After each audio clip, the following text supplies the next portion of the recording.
Welcome to Irrelevance with Alex Stone. Today's subject, Huckleberry Finn. There is so much wrong with this book. You know why? This book is pretty much just an entire book of jokes and problems and discussing things that have no real sense in life. The Adventures of Huckleberry Finn was written by Mark Twain in the 19th century. It follows the adventures of Huckleberry Finn and a slave named Jim as they travel down the Mississippi River and encountering many problems and eventually becoming friends. To give his professional opinion about this book, please give a welcome hand to our first guest of the show, Professor Brian Kalish. Brian! Hello. It's good to see you, Brian. How you doing today? Good to see you too. So, Brian, tell us, why do you think The Adventures of Huckleberry Finn should even be read in schools and high schools all across America? Well, this amazing author, Mark Twain, he writes such a dynamic character in this story. Like, when he first meets the Duke and the Dauphin, he's like really cool with them and like their little cons and stuff and all their trickery. But then, as they get more and more terrible in what they do, such as the royal nunsuch, he starts to be disgusted with them. But he still just plays along because they're obviously better at what they do than him.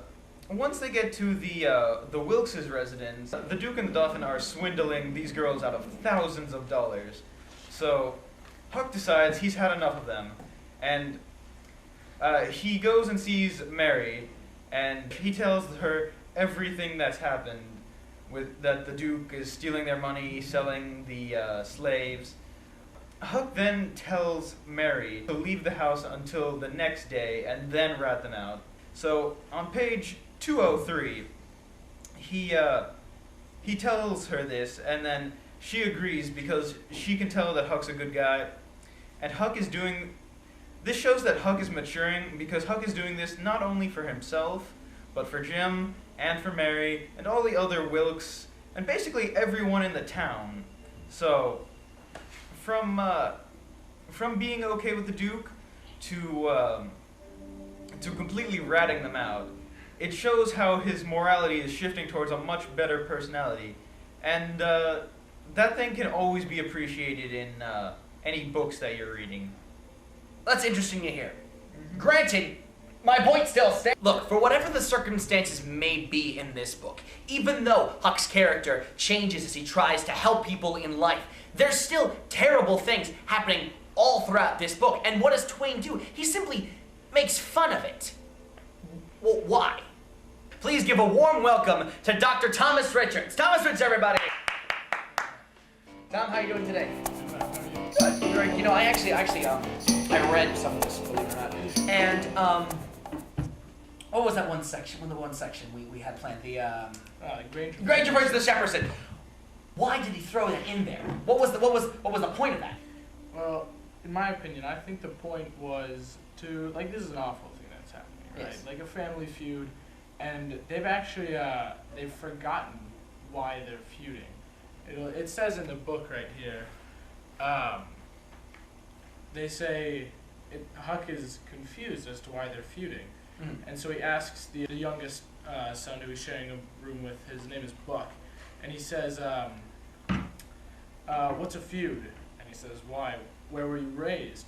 He says, I've never heard of them. Tell me about it. So Buck says, a feud is this way. A man has a quarrel with another man and kills him. Then the other man's brother kills him. And the other brothers on both sides go for one another, and the cousins chip in. And by, everyone's killed off. And there ain't no more feud. But it's kind of a slow and takes a long time.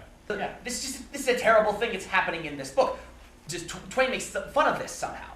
So what Twain does is he almost makes it seem worse than it really is, but this is what happens. And he's kind of, bringing this to the light, into the light of the nation. The whole nation didn't know about these things that were happening. So he's trying to show the awful tragedies that are happening in the West, the South, the frontier that's being settled. And he's doing it in a satirical manner, but it's mostly to show people what this is like. Oh, okay, I see your point. Thomas makes an excellent point about this book. Delving into the romanticism of what Twain did, this book honestly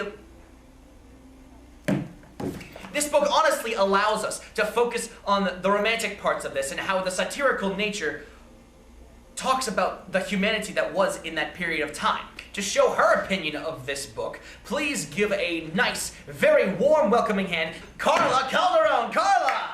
Welcome, Carla. It's very good to see you. How are you doing today? My name is Camille. Okay, whatever. So I had, so Thomas Richards came in here today and you talked a lot about romanticism in this book. Can you relate to that in some other way somehow? I think that a part of the book where there's a lot of satire towards romanticism was in the end when Jim was captured and Huck had to go and free him. Huck and his friend Tom made a plan, which was mostly Tom making the plan, and it was a bit crazy. And doing that, Tom showed extravagant and crazy ideas. So Tom had a simple plan for it.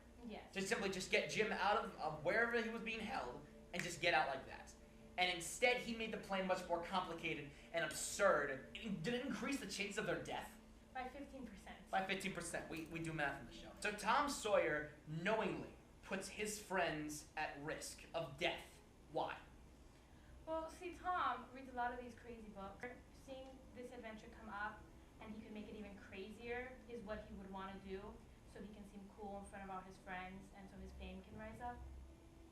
Taking this opportunity to just live life to an extreme, to not just go a simple route and go the route less taken, I guess? Exactly. Well, thank you, Carla.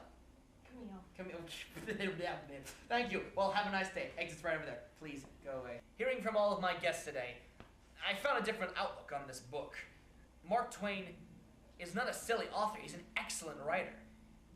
He allows the reader to find specific points in the book where he can, illustrate the problems that are occurring through the South and how terrible these things are and how we can work our way around it, and also living our lives to the full, being extravagant, exciting.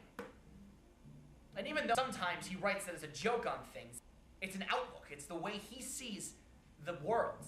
And it's a way we should all just take a different outlook on this world.